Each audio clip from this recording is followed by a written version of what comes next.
Hi everyone, welcome back. Thank you so much for joining me. My name is Anjali और आज की इस video में मैं आपके लिए लेके आई हूँ कुछ ऐसे इंपॉर्टेंट वर्ड्स जो इंग्लिश सीखने के लिए बहुत ज्यादा जरूरी है। आप मुझे बताइए फ्रेंड्स, अगर आप इंग्लिश सीखना चाहते हैं तो सबसे पहले आपको किस चीज की जरूरत होगी?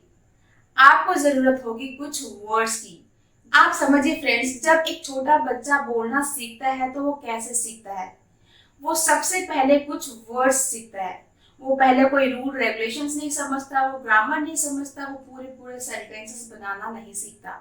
उसे नहीं पता होता कि पूरे सेंटेंस कैसे बनाने हैं, पूरा वाक्य कैसे बनाना है। वो सीखेगा सबसे पहले कुछ बेसिक वर्ड्स जो उसकी बात को किसी और इंसान तक, उसकी मम्मी पापा तक, उसकी फैमिली तक उसकी बात को पहुंचा सके।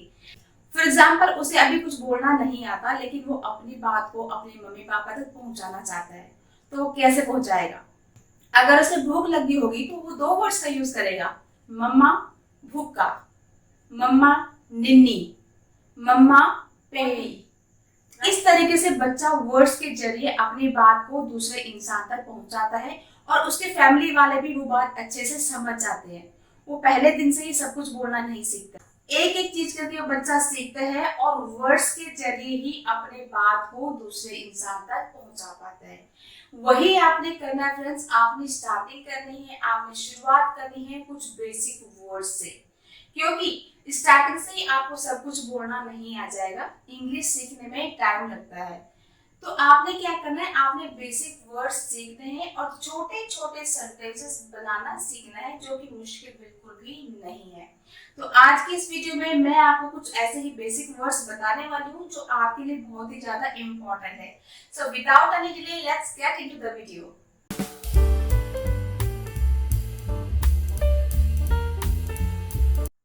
तो देखिए फ्रेंड्स, सबसे पहले क्या है, सब कुछ। इस वर्ड का यूज हम बहुत बार करते हैं, तो चलिए देखते हैं इसका क्या मतलब है।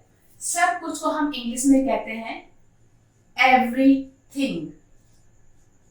एवरीथिंग, ठीक है।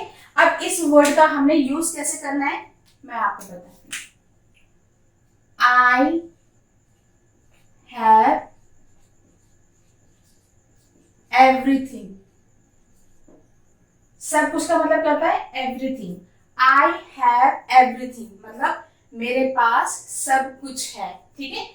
आई हैव एवरीथिंग, देखो कितना छोटा सेंटेंस है, कुछ मुश्किल नहीं है। आई हैव एवरीथिंग, मेरे पास सब कुछ है। तो अब से जब भी आपको कुछ ऐसा बोलना पड़े कि मेरे पास सब कुछ है, आप हिंदी में मत बोलिए, आप इंग्लिश में बोलिए। आपको बोलना होगा आई हैव एवरीथिंग।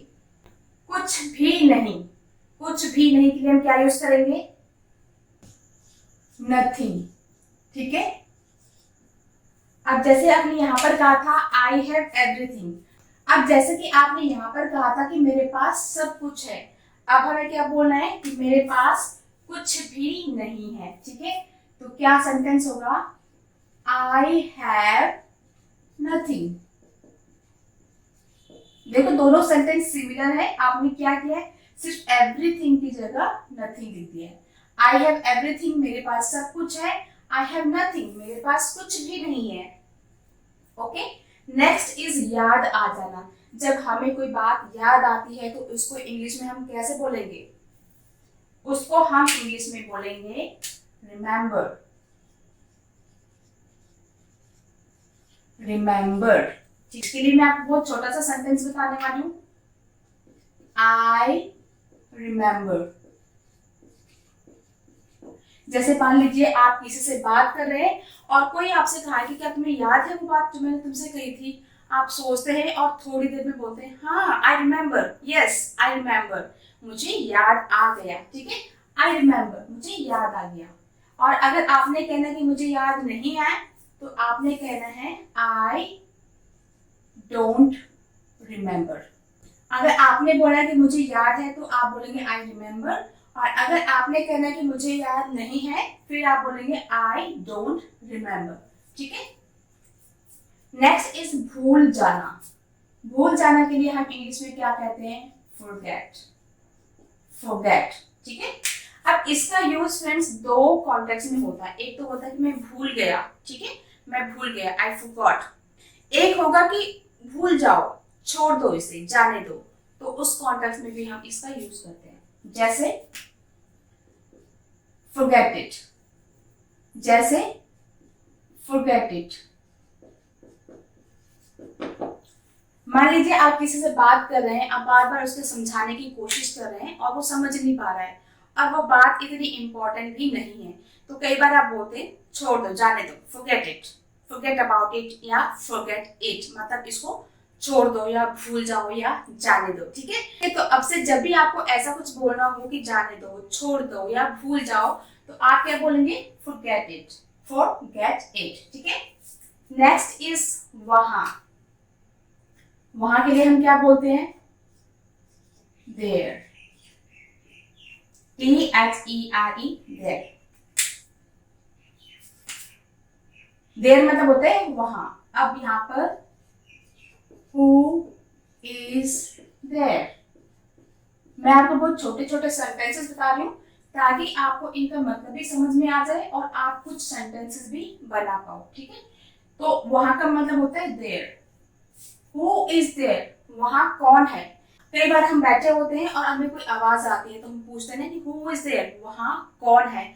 या फिर आपने मूवीज में भी अक्सर सुना होगा who is there, कौन है वहां, या वहां कौन है, कि आवाज आ रही है, आपको पता नहीं चल रहा है, तब आप इसका यूज कर सकते हैं who is there, वहां कौन है, या वहां पर कौन खड़ा है। ठीक है, तो आप क्या बोलेंगे? who is there, कौन है वहां या वहां कौन है। नेक्स्ट इज उनकी। अब यहाँ पर आप समझिए फ्रेंड्स, यहाँ पर इन दोनों का प्रोनाउंसिएशन बिल्कुल सेम होगा, देयर एंड देयर। ठीक है, ये सुनने में एक जैसे लगते हैं लेकिन इसका मतलब आपको पता होना चाहिए। कई बार हम देयर का यूज करते हैं तो लोग इसका मतलब समझते हैं, हम इसे कहते हैं तो कई बार लोग इसको समझकर गलती कर बैठते हैं। ठीक है, तो यहाँ पर जो वहां के लिए है वो है देयर। हु इज देयर, वहां कौन है।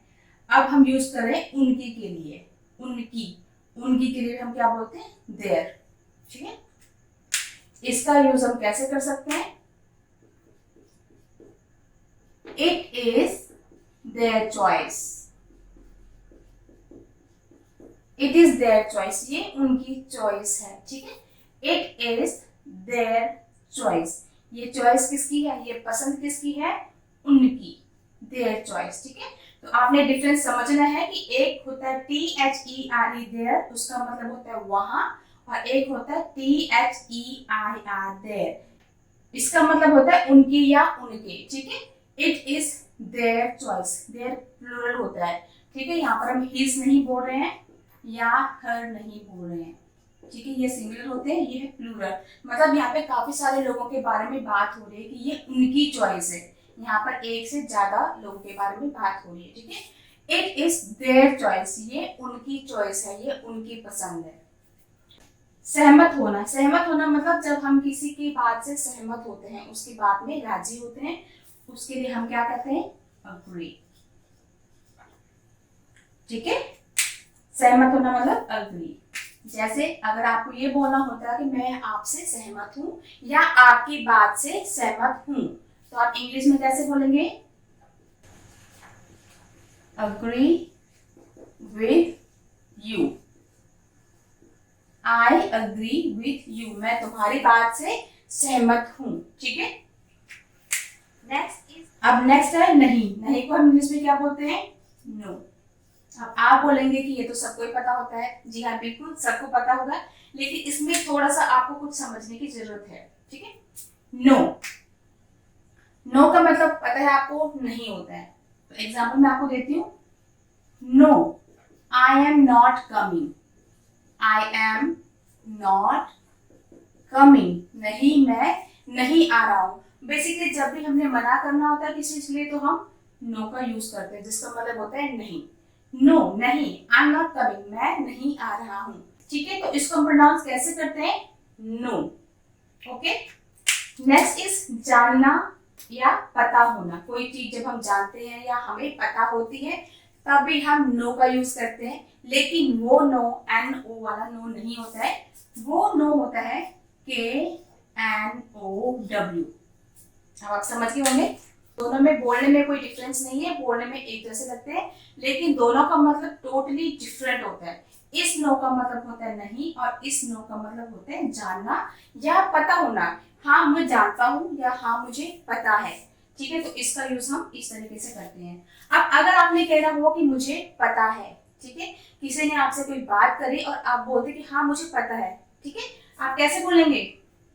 आप बोलेंगे आई नो। आई नो छोटा सा वर्ड है, आई नो, मुझे पता है। आपने कई बार सुना भी होगा, मूवीज में लोगों को बोलते हुए सुना होगा, टीवी सीरियल्स में सुना होगा, ठीक है। तो क्या बोला जाता है? आई नो, मुझे पता है या मैं जानता हूँ। अब अगर आपने बोला कि मुझे नहीं पता, मैं नहीं जानता, फिर आप कैसे बोलेंगे? फिर आप आई के बाद डोंट लगा देंगे, जैसा आपने यहाँ पर लगाया था। आई डोंट नो, मुझे नहीं पता। आई नो मुझे पता है, आई डोंट नो मुझे नहीं पता।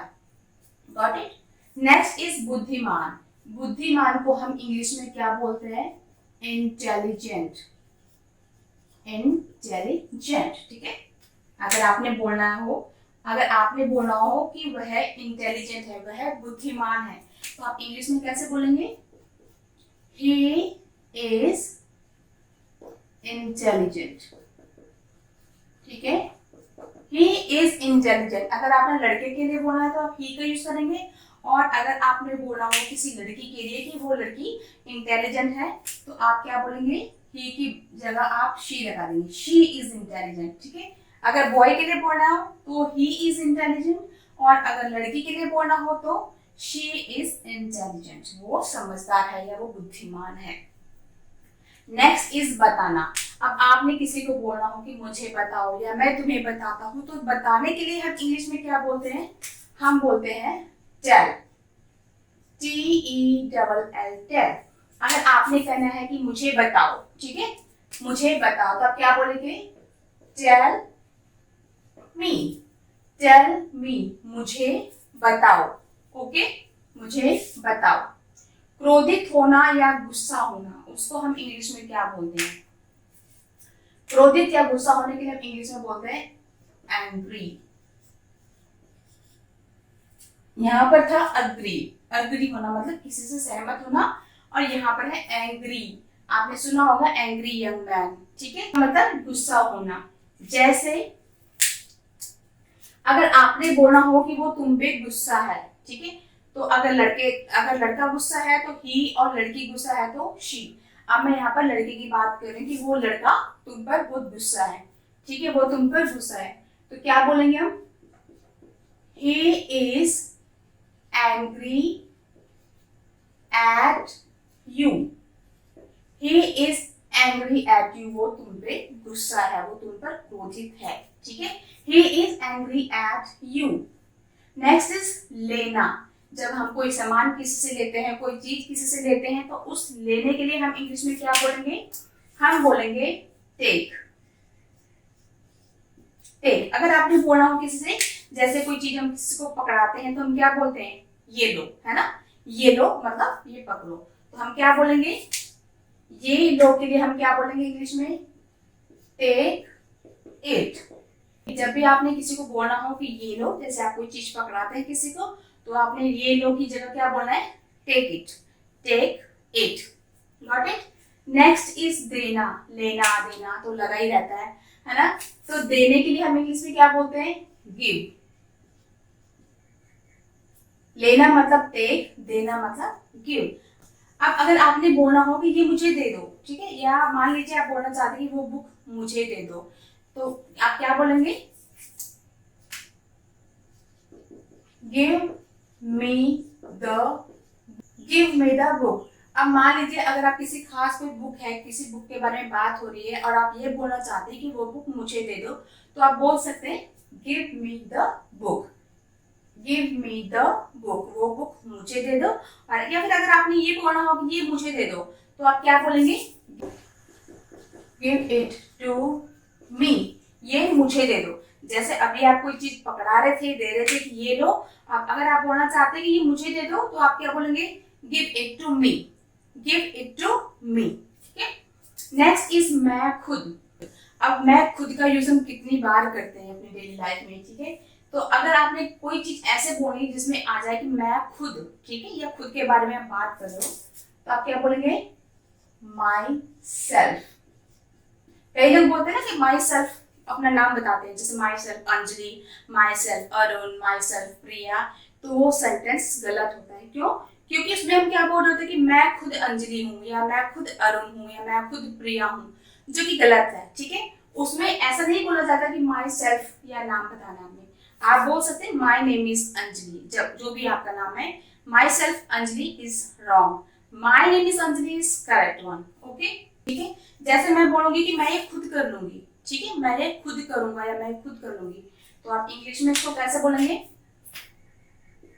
I will do it my self.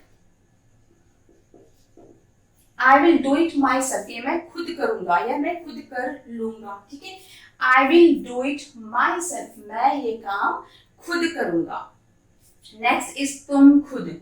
अब तुम खुद के बारे में बात हो रही है आपकी, मतलब तुम खुद। ठीक है, ये था मैं खुद। नेक्स्ट इज तुम खुद, मतलब कोई काम करना है वो तुम खुद करोगे या तुम खुद करते हो। तो तुम खुद के लिए हम क्या बोलेंगे? Your self. ठीक है, ये था माई सेल्फ, ये है योर सेल्फ। मान लीजिए किसी ने आपको कोई काम बताया घर में, जैसे कि ये मुझे बॉटल दे दो, या मुझे वो बुक दे दो, या मुझे खाना दे दो। तो कई बार आपको बोलना होता है कि तुम खुद ले लो। ठीक है, मतलब मैं बिजी हूँ, तुम ये खुद ले लो। तो उस खुद ले लो के लिए हम क्या बोलेंगे? Take it yourself. Take it yourself, तुम खुद ले लो। ठीक है, या तुम खुद उठा लो या खुद ले लो। ठीक है, टेक इट योरसेल्फ, तुम खुद ही ले लो या खुद ले लो। नेक्स्ट इज वह खुद।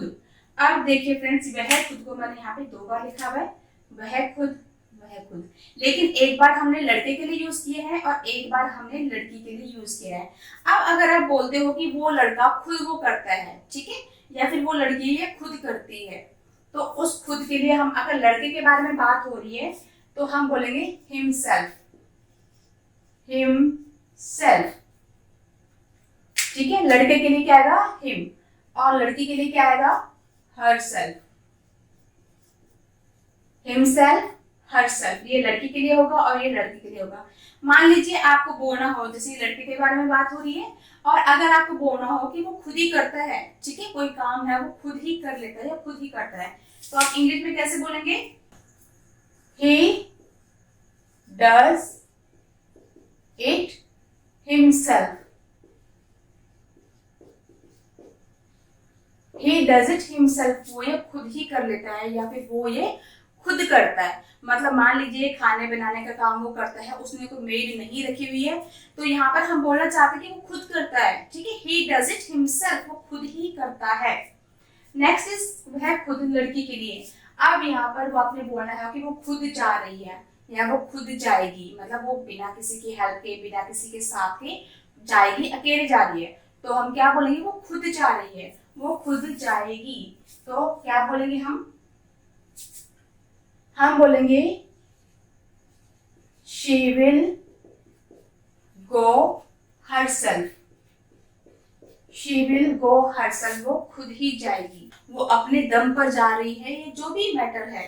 तो बेसिकली हम यहाँ पे क्या बोल रहे हैं? she will go herself, वो खुद जाएगी, उसके बदले कोई और नहीं जाएगा या कोई उसके साथ में जाएगा, वो खुद जाएगी। ठीक है, तो she will go herself, वो खुद ही जाएगी। नेक्स्ट इज किसी तरफ। अब ये किसी तरफ का मतलब क्या फ्रेंड्स? जैसे मान लीजिए मैं मार्केट जा रही हूँ, ठीक है, तो मैं एक तरफ से दूसरी तरफ जा रही हूँ, ठीक है, तो उस एक तरफ से दूसरी जगह के लिए हम क्या यूज करते हैं? To, TO2। मान लीजिए मैं बोलूंगी कि मैं मार्केट जा रही हूँ, तो मैं क्या बोलूंगी? I am going to the market, to the market, मैं मार्केट जा रही हूँ। I am going to the market, मतलब मैं मार्केट की तरफ जा रही हूँ। ठीक है, उस मतलब एक जगह से मैं दूसरी जगह जा रही हूँ। ठीक है, I am going to the market. या फिर अगर मैं बोलूंगी कि मैं तुम्हारे पास आ रही हूँ, तो क्या बोलूंगी मैं? I am coming to you, ठीक है, I am coming to you, मैं तुम्हारे पास आ रही हूँ। तो एक जगह से किसी दूसरी जगह की तरफ, ठीक है, तो उस किसी तरफ के लिए हम क्या बोलेंगे, टू। अब नेक्स्ट इज भी। भी का मतलब क्या होता है, इस भी के लिए हम क्या यूज करते हैं, टू। आपको दिख रहा है, ऑलराइट। तो इस भी के लिए हम क्या यूज करेंगे, टू। टू ये भी है, टू ये भी है। सुनने में दोनों ये भी सेम लगते हैं, लेकिन दोनों का मतलब अलग है। इसका मतलब है कि मैं एक तरफ से दूसरी तरफ जा रही हूँ, ठीक है, या जा रहा हूँ। और इस भी का मतलब होता है टू। अब आपने मूवीज में कई बार सुना होगा आई लव यू, और आई लव यू का रिप्लाई कैसे किया जाता है, आई लव यू टू, या फिर आई मिस यू टू, या फिर मी टू, ठीक है। तो उसका मतलब करता है भी। मान लीजिए आपने बोला मैं भी, किसी ने बोला कि मैं बुक लिख रही हूँ, ठीक है, तो मैं बोलूंगी मैं भी लिख रही हूँ, तो मैं क्या बोलूंगी, मी टू, मी टू। तो उसके लिए हम क्या बोलेंगे, मी टू, मैं भी। मान लीजिए किसी ने बोला किसी को कि आई मिस यू, मुझे तुम्हारी याद आ रही है, और अगर आपने कहना हो कि मुझे भी तुम्हारी याद आ रही है, तो आप क्या बोलेंगे, I miss you too, I miss you too, मतलब मुझे भी तुम्हारी याद आ रही है, ठीक है। तो उस भी के लिए हम टू का यूज करते हैं, TOO टू। तो डिफरेंस आप देख लीजिए, इस टू का मतलब कुछ और होता है, और TOO का मतलब होता है टू। भी, मी टू, मैं भी, यू टू, तुम भी, ठीक है। इस तरीके से हम इसका यूज करेंगे। आई होप फ्रेंड्स आपको ये सारा समझ में आ गया होगा। अगर आपको कोई भी डाउट है तो आप मुझे कमेंट्स में जाके पूछ सकते हैं। आपने इन सारे वर्ड्स को सीखना है, इनको यूज करेंगे तभी आपको ये याद होंगे। अगर आपको इसका स्क्रीनशॉट लेना है तो आप ले सकते हैं।